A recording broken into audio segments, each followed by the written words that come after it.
All right, good afternoon, everyone. This is from the Wharton to the Boardroom podcast. I'm your host, as always, Mason Wilson, Global Strategy Operations at Google, combat veteran, Duke MBA, and West Pointer. Today, I have my distinguished guest, Command Sergeant Major retired Wayne Robinson. He and I will be discussing his journey from an operator to special enlisted advisor to a leader development executive. Those that don't know, Wayne Robinson is a dynamic thought leader in talent and organizational transformations, advocate for empowerment for sexual entrepreneurs, an award-winning veteran. He also epitomizes the journey of a transition, uniting change and purpose individuals in life and career. He's a seasoned leader, and he helped as a global strategist. Wayne has orchestrated the rise of exceptional leaders in critical healthcare, tech, and business. He's currently at Moderna, where he's a senior director of global talent. Prior to that, he spent his tenure at Google, building the Google School of Leaders as one of their founders and cementing the company on the strategic acumen to navigate the complex landscape.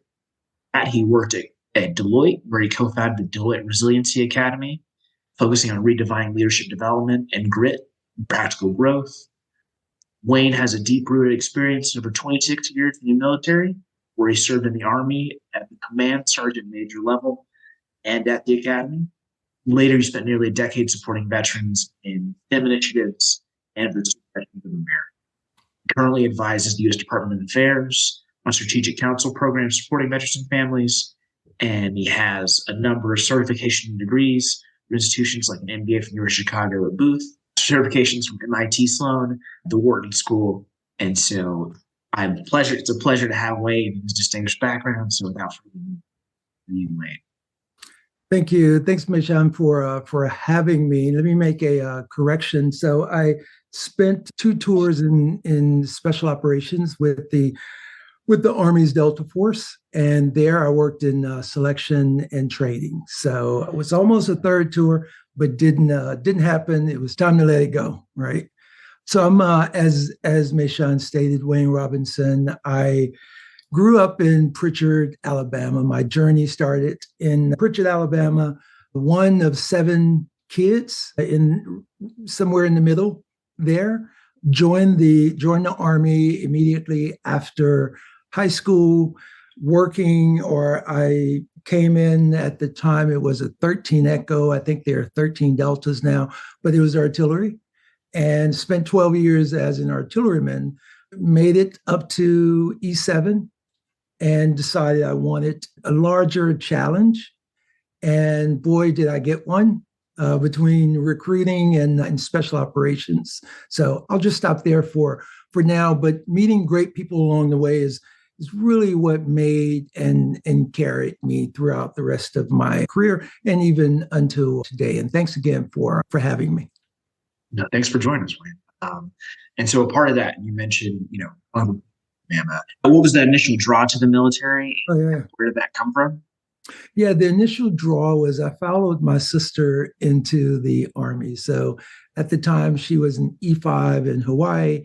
She worked in finance. She was telling me all the great things about the Army, about the military.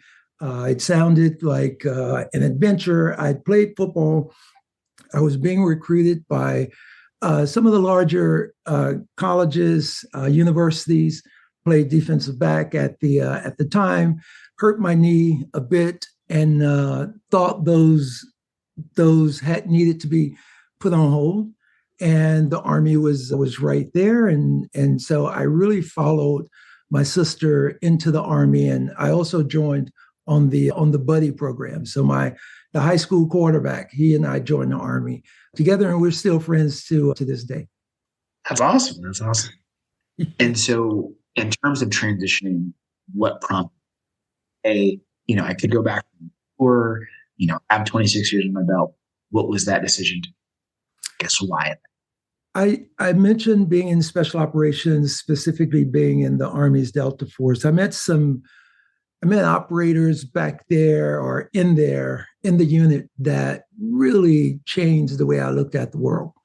They really opened my eyes. They expanded my aperture to the degree where leaving there, I really thought there wasn't anything I couldn't do, right? So I was trying out a lot of the things that I'd learned from there. I went back to the conventional army for a while and was trying just their way of learning, capturing your learning. And so I thought, if this is true, then I should be able to change the trajectory of my family, of myself, my family, by doing this the right way. And at the time, they were just redoing the GI Bill, right? The GI Bill at the time.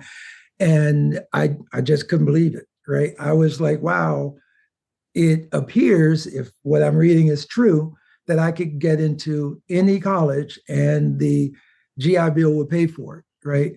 And so I'm looking at all of these schools I'd never thought about before, right? Looking at Harvard, Wharton, University of Chicago. And that really prompted the change or the transition. And little did I know it would change again once I selected a private school, but that's probably for further along in the story. But looking at the GI Bill and thinking through all the things I'd learned in special ops, I thought it was time. The timing was perfect, even though the economy didn't say it was perfect at the time. So, and so when you make that transition into school, you're a bit more of an experienced candidate compared to you talk about the value that you bring, especially from senior listed, very well developed people, and kind of stepping into that space. Yeah. So what was different for me was I didn't know how the military, my background, would fit into business school. And so originally I went in saying, like, not really saying that I'd been in the military. I went in I didn't go in with a big badge saying, hey, I'm a vet. I spent all this time here. I went in really thinking about my goal was trying to get to Wall Street. So really, I went in, I'd done a deep dive into Wall Street. I'd connected with some folks. So I was in New York at the time. I was leveraging the network to learn more and more and more, right? Trying to find out the problems being solved by those on Wall Street where I thought I might fit. And so I came in with a deep interest around finance.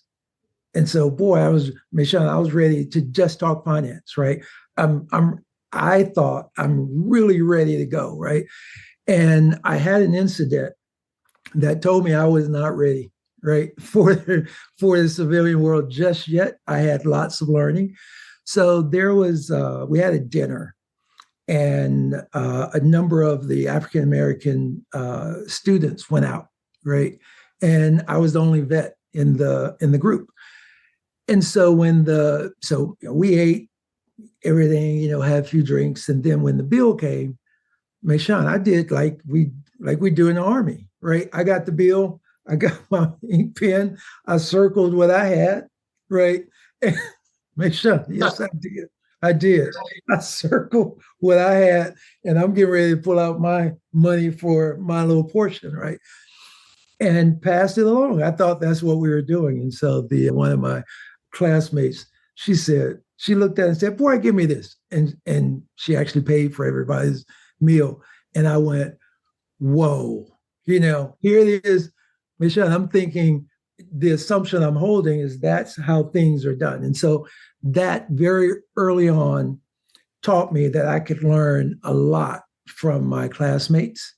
And so that first year, I wouldn't say I was providing lots of value from a military standpoint or a veteran or of 26 years to them. They were really helping me they really helped to create a soft landing for me, because I made friends, and I could, right, we could, over drinks or over dinner, I could ask questions, and I was making connections around business and different industries, et cetera. So the first year I was more of a student and learner than I was, hey, let me help you, let me share some wisdom. Now, the second year, I really took off, right? Because the dots began to connect. And I had more of a voice around what we were learning. And where it all began to come together was in our entrepreneurship program. What we were doing after one class in entrepreneurship, I said, hey, this kind of looks like something we did in special ops. I think I might know this. And then by the second class, it was all connecting. And then I could share wisdom. I could get up there. I learned to pitch. And then I was able to bring lots of value. We won the competition and et cetera. But in the beginning, I was really a student more so than provide value to. I was just a friend that first year. Right? The second year, I could provide a bit of wisdom. So coming with humility and really embrace. Yes. No, that makes sense. And so from there, kind of moving and several other organizations as more of people, talk about how you really connected them coming out of that transition. Because often some veterans struggle with, hey, I've done this, but how do I get what I did from the military to what? Yeah, that is a real challenge, right? Because as I mentioned with the restaurant story, right? We come out with assumptions. We've done all of these things. We've had this level of responsibility and accountability. We've been over billions and hundreds of millions of dollars of accountability around resources. We've led troops, right? And so it doesn't compare to what civilians are doing. But what we have to understand is that they have knowledge around their industry that we don't have.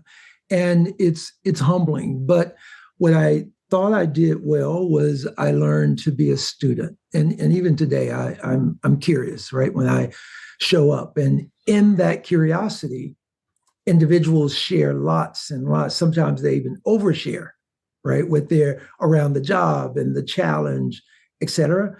And eventually, as you're transitioning, eventually the dots began to connect that you see gaps where they don't see gaps, right? But you got to sit in that discomfort long enough, right?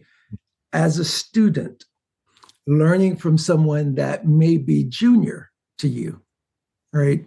But understanding that they have knowledge that you don't. It happened on Wall Street. It happened when I worked in a nonprofit. It happened, every industry I've worked in, it happened in consulting, right? Each time I've been able to show up curious and then eventually find gaps that they haven't seen and then bring a point of view that's different from others. But you got to be willing to sit in that discomfort, though. That's all. So in that discomfort, identifying where the gaps and kind of those right moments. Yes, exactly. And what I like to say is every industry, every company, generally I like to say industry, every industry is solving for something. And the various companies solve for it differently, right? So you and I were at Google, right? And Google solves for challenges one way. Microsoft and Amazon solve for similar challenges a total different way, right? And the nuances and the culture is what makes the difference, right? So Googlers are, right? We're friendly, right? We want to know everything you did this weekend, right? Amazon is more like, hey, the bottom line up front, right? At the end of the day, what's the result? Where are the outcomes, right? And so you just have to be patient enough to take time to see what culture best fits your style based on your goals, where you are in your trajectory, and outcomes you'd like to accomplish. So really understanding the subtext of those cultures and different end goals. Huge difference, right? The context. And that's why I think it's why we see vets generally last about a year in an organization and then they're out, right? Because they don't really get to understand the culture and the subculture. I had an individual, throughout the years, I've helped others get into different roles, right? But one individual that I helped to get into a particular role lasted about 90 days, right? And didn't last long because it was the way that they came in was more around, you can't imagine where I've been and what I've done, and I'm this, and right. And so you can't learn if you're coming in as the leader, right? There's a whole culture that exists that you have to understand first, then you share your different ways of addressing maybe problems that's been there for a while. That makes sense. So kind of understand your role. So whether, coming from being a leader, now maybe you're a member of a squad all over again. Yeah, certainly, right. And one portion of that is, how do we manage our emotions, right? Mm-hmm. How do we manage our assumptions? How do we manage our perspectives, our mindsets? Because we hear vets say all the time, man, if I could make that much money, I'll do anything.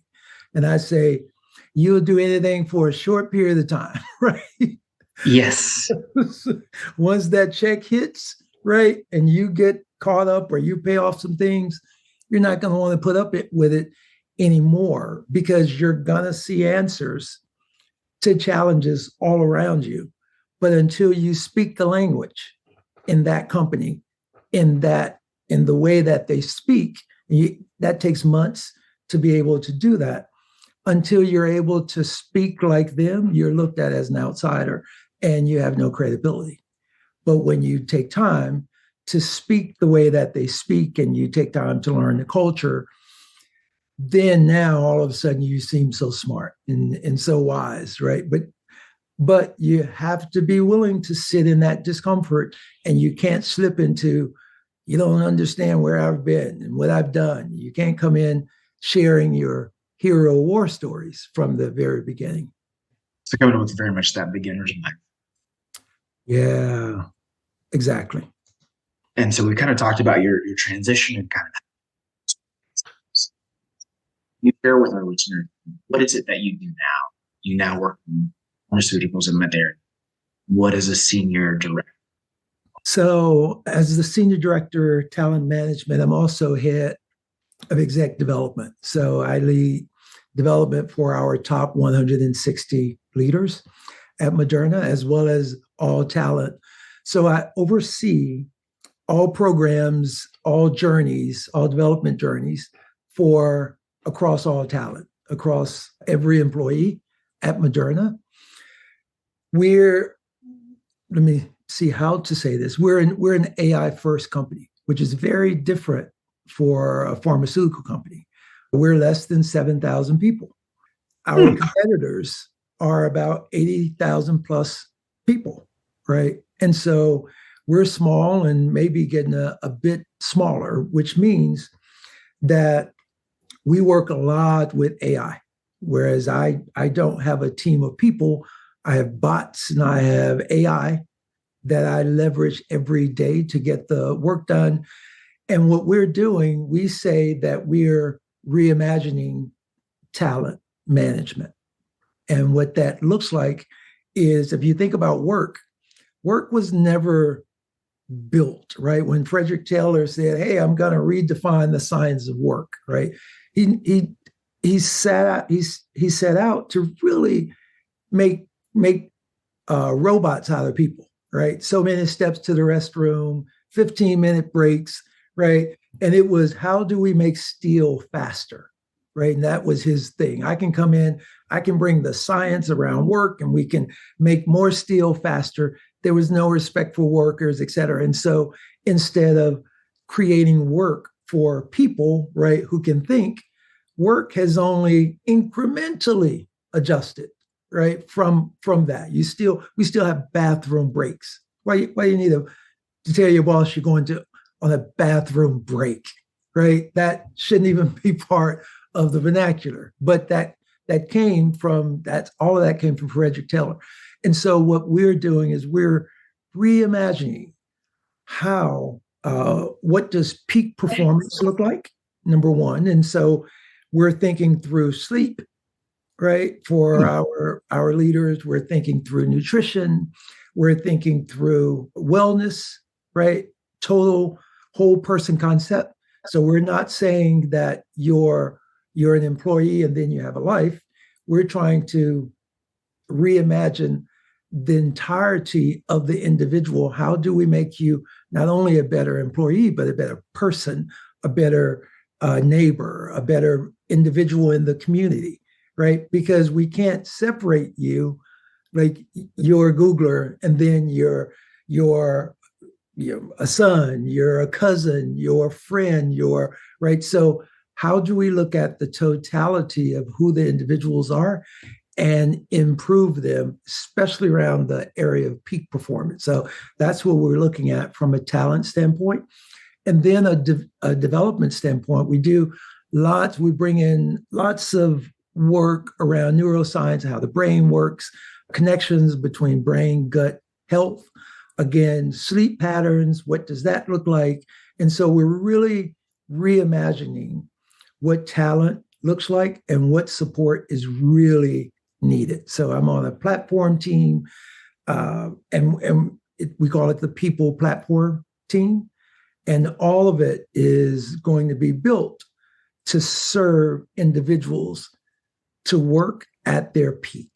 So what does that look like? We don't know yet, right? So it will be data driven. So right now we're like many talent management execs, we're starting with the basics, right? Hogan assessment. What does that look like, right? We talked to a lot of IO psychs, bringing in coaches. So right now it looks traditional, but in the next 9 months, we'll start to take everything that we've learned, place it into an algorithm, and then we'll create our intent. Our intent is to create algorithms around individuals that make them their very best. What does it look like? Again, I don't know yet, right? But that's the path that we're on. So really cutting edge approach. That's amazing, though, to see not only the level of personalization at leader development levels. Yes. On Netflix, this is what you should see in Coursera, or even when you search Google Ads when it comes to talent development. Exactly. Yes, I love it. We talk about personalization quite a bit, right? What does it look like, right? We understand it with Netflix, right? We understand it on our phones, right? Your phone, the apps on your phone don't look like my phone, even though the phone may be the same type of phone, right? So we understand it there. We want to also think through what are your needs compared to my needs, the personalization around that to increase your utility as well as increase my utility. In the transition from that person to person model where it's more apprenticeship based of leader development, but still very much global, how do you transition that with leader development for a new organization or platform based less person develop leaders? Yeah. Other leaders be more senior compared kind of the work. So let me start with like the point of view in the military around development, right? The point of view around developing leaders. And I'll say the military does hands down, West Point, right? The academies are the best hands down at developing leaders, right? They've institutionalized developing leaders. But where we miss it is the gap exists around why, right? So if you're a captain in the Army, right, and you're coming in as you're coming behind another high speed captain, right? You're doing a left seat, right seat, right? The battalion commander may say, "Hey, you look at Captain Jones, right? However Captain Jones is doing, that's what I want you to do," right? And so you may mimic some of those things, right? You may take some of the same programs and do it. Here, it's well, what we don't learn there, we lead with motivation, right?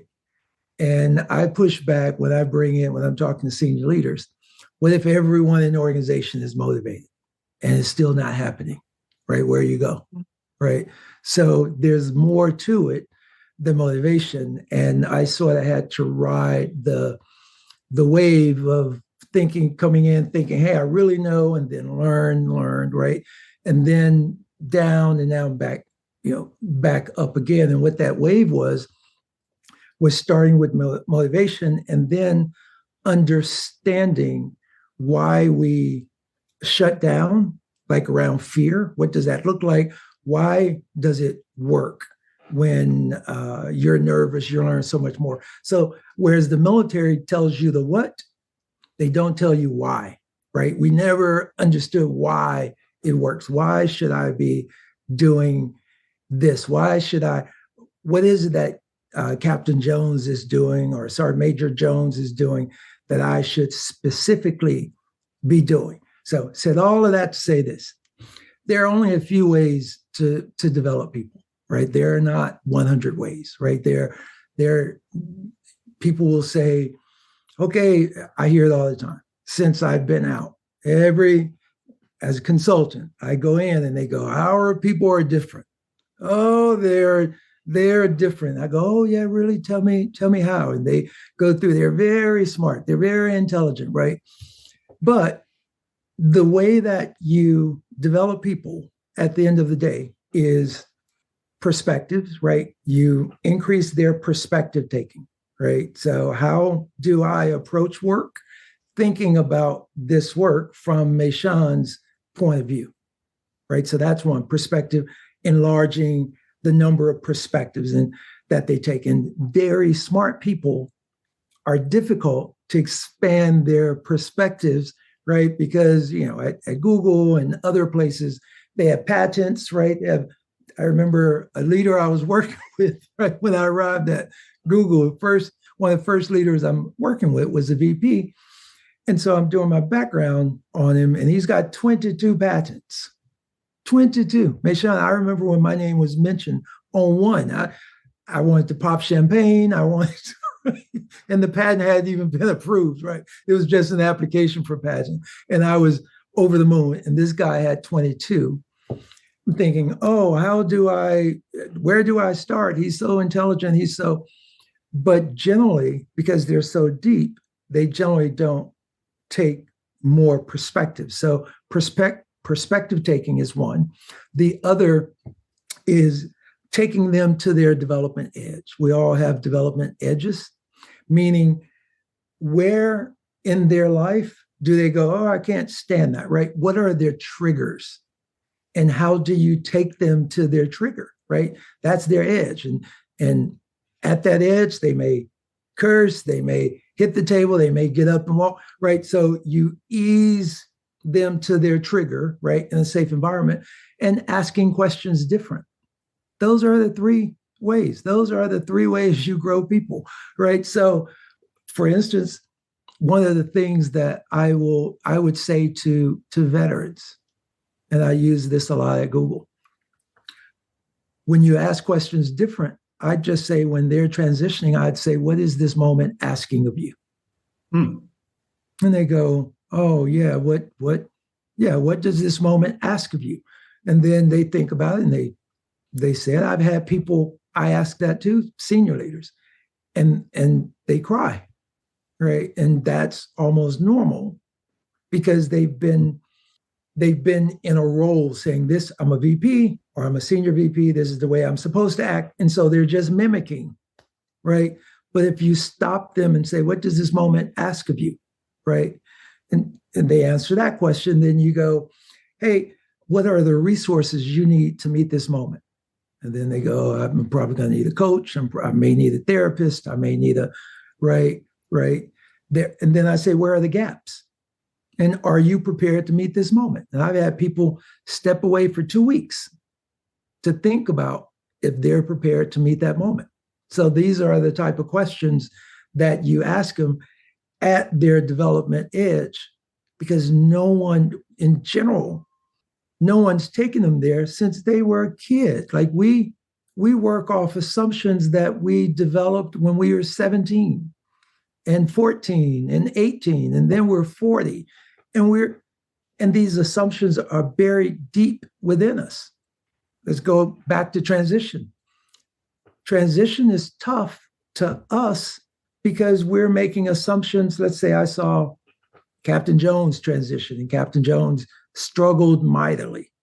And then we say transition must be very hard. It must be very difficult, right? It's not very difficult. What makes it difficult is when we run up against that moment and our deeply held assumptions no longer work. They break down. And we go, well, what do I do? I'm a sergeant major. I should know. I had that moment, where I said, I'm a sergeant major. I shouldn't be struggling. But I was struggling in my transition, right? And so I had to take off the rank of command sergeant major and just be a person. And when I did that, then the world kind of opened up to me. And so that became the difference. And so that's the difference between developing leaders, right, which we do, especially as NCOs from the time we are corporal, if you stay in long enough, all the way until you're senior enlisted, and then you get out and you start with motivation, and the person is motivated. You go, well, where do I go from here? And so then it becomes psychological and go into psych, and you go into neuroscience, et cetera. So sorry, that was such a very long-winded response. You have a lot of experience in it. I hate to hear different industry perspectives as well. So what I heard was kind of one, taking that perspective, other people for understanding your own journey. Kind of two, asking of yourself what this moment, what this time needs from you. Yes. And then three, I also heard that people tend to mimic either what they've seen, whether that's like, hey, I'm a VP, or hey, I'm transitioning into the civilian world, and I think some do got it. Maybe. Yes. And so I think a lot of good points, kind of that motivation, kind of that understanding, and also kind of pushing back on those assumptions and no longer this. And what am I feeling to like make sure I understand what I am in this moment? Yes, those are deeply held beliefs, right? Because it really, before I knew any of this, right? I remember going hidden a moment at hitting a point when I was at Booth that was difficult because the work was hard, right? And I'm trying to figure out, who am I, right? I'm trying to figure out, who am I in school as a sergeant major? Am I in school as a Boothie, right? Am I in school as a Black man? Am I, like, who am I? What's the identity? And I realized, because I'd been in the Army so long, I'd never thought through my identity. I was just given one, and I accepted it. I was told I was a sergeant, eventually a sergeant first class. And we say it all the time, act like a sergeant first class. And I acted like one, right? I then became a sergeant major. And then when we take all of that off, like, what's my identity? And I wish someone had said, who are you as a person? And I would have went, I'm a sergeant major. Actually, that's not who you are as a person. That's a role that you have. And what we do is we identify with, because the military culture is so strong, right? So strong. You go off base, they see your rank, right? They know who you are, right? You read the paper, you're reading about soldiers, sailors, airmen, Marines, Coast Guard, right? You travel, right? You see other military, right?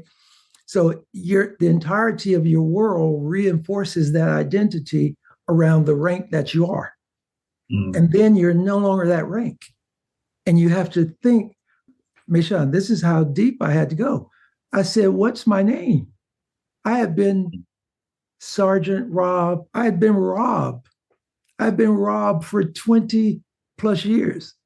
And when I was my first name, I was 17 years old.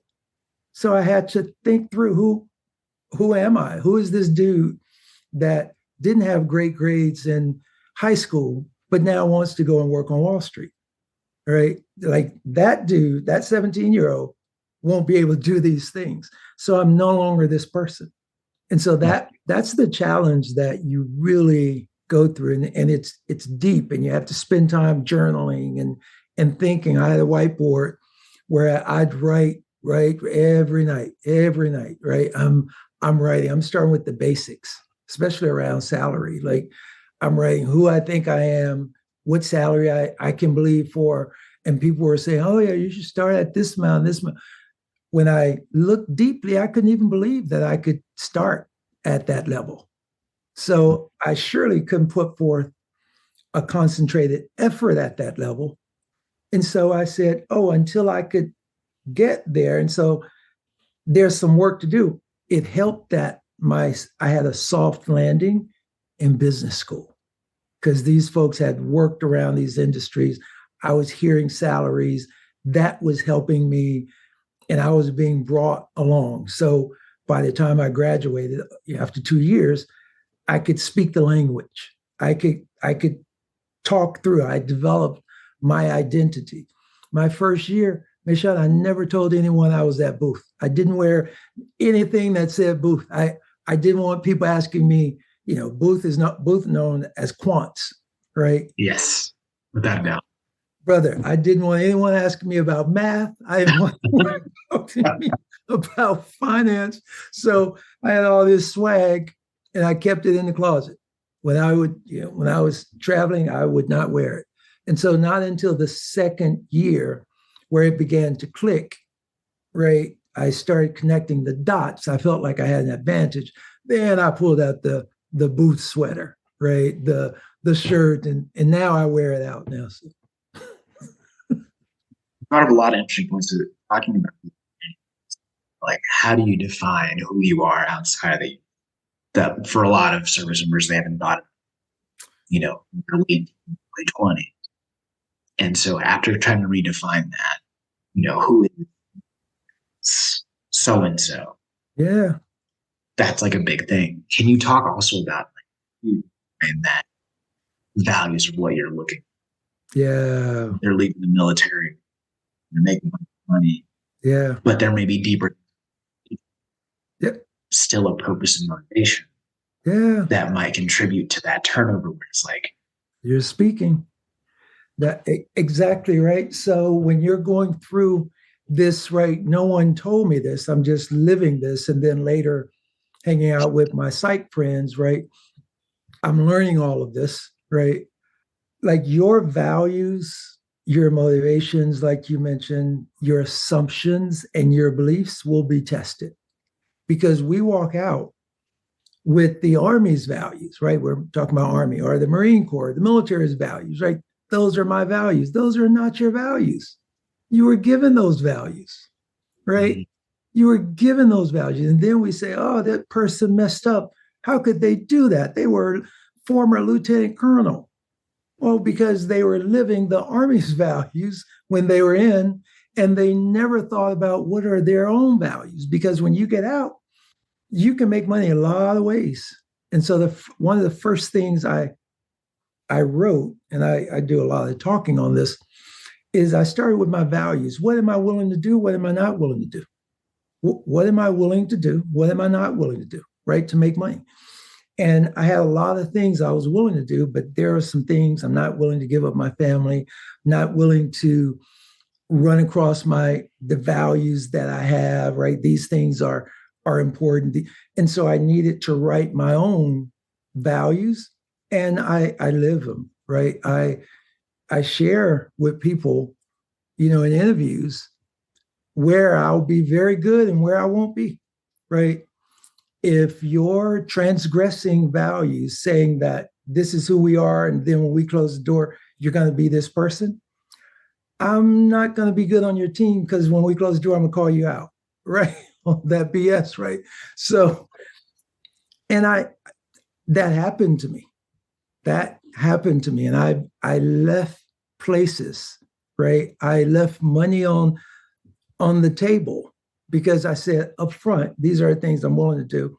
I'm all in for all the things we say we're around. But in tight moments, I'm not talking about a mistake. I mean, individuals saying, hey, let's do this, that, even though we said this publicly. I can give you an example. One that hurt me initially, but then came around. I was when I was working in nonprofit, right, working around veterans and education, student veterans of America, right. So I was the president and CEO, and so we had just done the Million Records Project. It was the first study of its kind since World War II, and what we were trying to prove was that veterans graduate, right, because there's a narrative out there that, hey, GI Bill is just a waste and veterans don't even graduate, right? And so that was a prevailing narrative. The wars were winding down, and Congress always says, hey, we could do something else with this money. And so I got $1 million from Google to do this study, and we proved that veterans were graduating at 54% compared to 52% for civilians. And so we're sitting on this, and we're going to do this big press release, et cetera. And so the Obamas were in office. And so I got a call from Michelle Obama's office saying, hey, we want you to release your findings, right, at the White House, right? Michelle Obama has this big joining forces initiatives, right? And you'll be on stage with Michelle Obama and a couple others. And then I said, it was on a Friday, and I said, let me think about it, right? And they're like, wait, what? I said, let me think about it, right?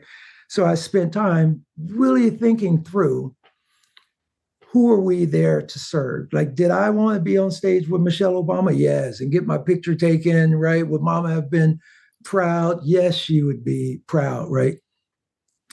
On Monday, I said no. I called back and I said no. And the reason I said no was because the Obamas at the time had about 18 months left in office, and veterans would still be struggling beyond those 18 months.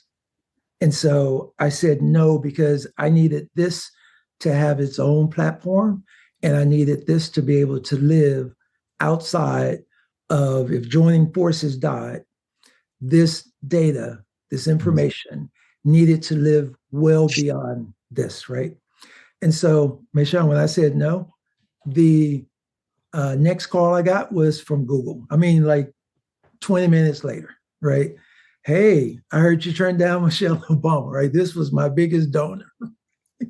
And they said, I said, yeah. And I told them why. And they're like, oh, okay, right? Then the board members started calling me, right? Said, I heard you turned down Michelle. And I said, yeah. But so that's where I was standing up for my values of who I said we were serving. But then it turned out they were impressed with that. And so they started giving me and giving us exclusive invites, like when they were announcing Secretary of Defense, the new VA, there'd be like 5 people in there and reporters, and I'd be one of those 5 in there, right? So I got pulled closer. But when I stood up for what I believe, and I told them why, right? And they respected it. But when I stood up, I mean, you don't know it's going to work out, right? You just know, you feel like an outsider. So that's why I think having a foundation around your values, your beliefs, what you're willing to do, what you're not, it actually gives you strength, right? To make more money, to bring folks closer into your inner circle, and it states who you are. Sorry about these long responses. You have a lot of experience when you're giving us Okay. like good example. What are the organization? Mm-hmm. Do we actually live those? Yeah. And I think that's agreed. And I think that's very important to veterans, right? Because we are the 1% that's called to that. And then you get out, and it's very difficult to find that. And you can easily get swept up in, hey, this is just the way things are. And you're down this slippery slope and it feels icky, but you're making money, right? And you hate the job, you hate what you're being asked to do. It's outside of your values, but boy, your bank account is stacking up, right? It's not the way, we're not built that way. So, all very good points. yes. People in the check makes all the difference. Yeah. You want to be able to sleep. Yes. And so I guess the last question that I have for you, we've seen this transition for a lot of organizations. Mm-hmm. The general rhetoric was, oh, we're a family too. Now we're kind of going, what advice would you give Americans who may not, we may not be living true to our values, even though there's a lot more, I guess, internal politics. I would say to do something that's sort of kind of unpopular, but it makes you stand out and it actually increases your followership. I like to say what I'm going to do, like in an open meeting, right? Or something that I hold dear. And it's mostly around people and it's generally empathy, right? Because let's say, Google had layoffs, right? Last January 12th and whatever, without getting into the intricacies of it, right? Without going into details. Or let's say any company. One of the things that I did, the natural order of things is, wow, I can't believe it. And then, glad it wasn't me, right? And so, like, how do you live? Oh, now I feel guilty. And right. So in an open meeting, I asked, hey, how can we better support the folks that are no longer here? What could that look like? How might we be an ally to them? And I asked that in an open meeting because the motivation around that is just like that. We could be one of those people, right? Today we're in the in crowd. Tomorrow we could be a part of the out crowd. And so how do you want to be treated? How do you want to be viewed? And so in your portion of the world, in that small bubble, change that part of the world. You can't change all of the company. You can't change the CEO, the C-suite and all that, but you can change your 7-person team or your 14-person team, and eventually it spreads. When I was at Deloitte, we had, the George Floyd murder, right? May 2020. And I was there and I did just this, right? With just 7 people, right? 7 people. And I'm old enough as a Black man to have been brought up without sharing where, hey, I'm uncomfortable, right? That's not my generation. We weren't taught that, right? The younger generation, African Americans, they're all about that, right? And they kind of led this. And so I found myself as a senior person in a meeting and I said this, and I was the only person that looked like me. And so the leader said, hey, can you say this I have this meeting coming up. Can you say it? And so now that 7-person group was about 15 people and they were senior folks. And there was one other person in there that looked like me. And when I said it, he said it also. And from there, they circled back and said, Wayne, I'd love for you to tell that story in front of it was 3,000 people. That's the Wow. I started with 7, then we went to about 15, and they were impressed with that. And so I was telling my story to about 3,000 folks on a call because people were resonating with that, but they weren't saying it, right? So just start with that, maybe just one value just on your team. Like, hey, can we create space for all of us to say how we're doing? That's big. Just starting there because someone's holding it and you're now that one beacon of light that attracts people. And so outside of my day job, I still mentor a lot of those people that was on those calls. So So find that empathy, really find, share that story. Thank you. Relative to your generation. Yeah. Yeah, your level. I think that's all. That's a great note to end. Thank you. And so since you have very focused on leader development, Mm-hmm. are there any books or podcasts that some veterans or leader developers on your reading list or things?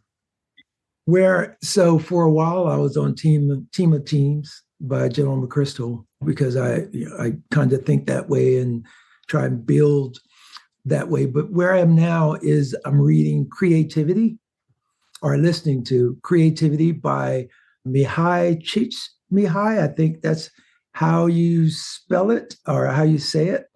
It's Csikszentmihalyi, right? But very known psychologist. And it's around creativity.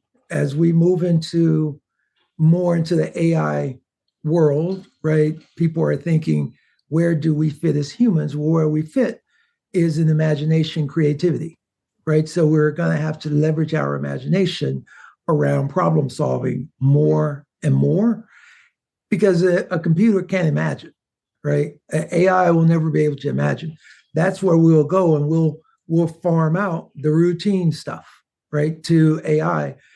So that's what I'm reading now. I think it's very important that we go back to first principles around imagination, creativity, bring all of our experiences into problem solving to create this true diverse problem, our solutions to problems. And I think that will be more and more important that we bring in what grandma taught us, what mama said, where we grew up, right? Imagining all of it in one bucket. And that's kind of what I do. I do a lot of that because the work, my day job work, I can't just Google it because it doesn't exist, right? I was talking about the people platform. So a lot of it is taking from here, from there, from here to there, and then imagining what it could look like as a product, and then creating a hypothesis and then going about testing that hypothesis. So I think that's important. And I'm reading the book Creativity, or listening to the book Creativity. So, all good recommendation. And then the last piece. I mean, you also, I think that this had 161st Tank Battalion. Yeah. With Morgan Freeman. Yes. Are there any other initiatives that you're working on, or things based on your journey? Well, at some point I'll do a book on transitioning and entrepreneurship, because I think that entrepreneurship in the Black community has really been squashed, right?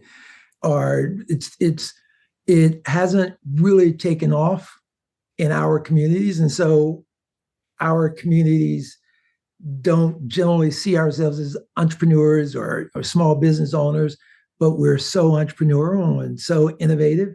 And so how might I connect dots there? So I'll do a book. I'm finishing up something I'll finish up in 2 weeks and then begin taking that into a book. But you mentioned 761st. I was quite proud to work with Morgan Freeman on with the History Channel.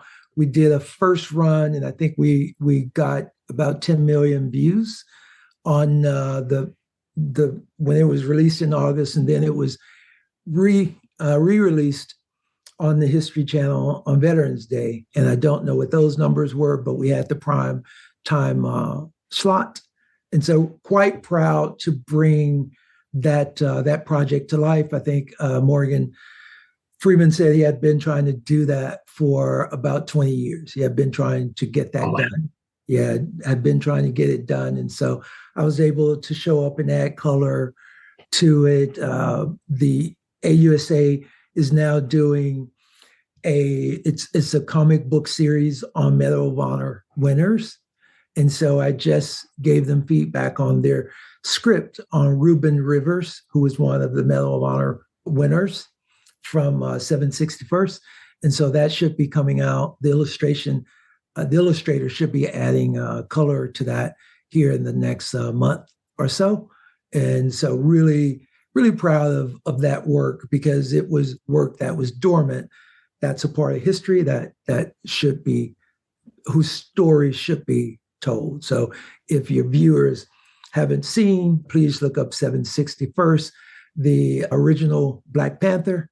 I'm the co-host, and I walk the viewers through their history, establishing a monument, and even help to reveal Morgan Freeman's uncles some information he didn't even know. We reveal it during the documentary. So thank you for bringing that up. Without a doubt. Man, we're grateful to have you here on the podcast. Man of many talents as a leader developer. And so, can't wait to share your story with the rest of our audience. Michonne, thank you for having me, and continued success. And thanks for putting together this platform.